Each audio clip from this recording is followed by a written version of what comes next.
CM Bhupendra પટેલે નવા arbitration સેન્ટરનું ભૂમિપૂજન કર્યું। ગુજરાત હાઈકોર્ટ ખાતે મુખ્યમંત્રીએ ભૂમિપૂજન કર્યું તો દેશના મુખ્ય ન્યાયાધીશ જસ્ટિસ સૂર્યકાંત પણ ઉપસ્થિત રહ્યા। તો આપને જણાવી દઈએ કે મુખ્યમંત્રી સાથે નાયબ મુખ્યમંત્રી હર્ષ સંઘવી પણ હાજર રહ્યા હતા। વાણિજ્યિક અને ન્યાયિક વિવાદોના ઉકેલ માટે સેન્ટર મહત્વપૂર્ણ બનવાનું છે, જ્યારે ઝડપી અને સરળ ન્યાય પ્રણાલી તરફ મહત્વપૂર્ણ પગલું આર્બિટ્રેશન સેન્ટરથી હાઈકોર્ટ પરનો બોજો ઘટશે તો અરજદારોને સમયસર અને અસરકારક ન્યાય મળશે। તો આ સાથે ન્યાય પ્રણાલી વધુ પારદર્શક અને સુવ્યવસ્થિત બનશે તો કાનૂની પ્રક્રિયામાં ઝડપ અને સુલભતા વધશે।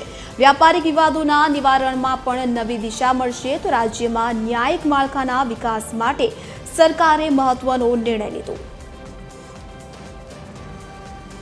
ન્યાય પ્રક્રિયા સરળ અને ઝડપી બને તે માટે અનેક પરિણામદાયી પ્રયાસો આદર્યા છે।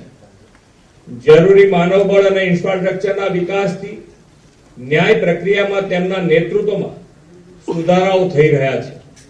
એ સંદર્ભમાં ગુજરાત ન્યાયતંત્ર આ માટે આજે ઐતિહાસિક દિવસ છે।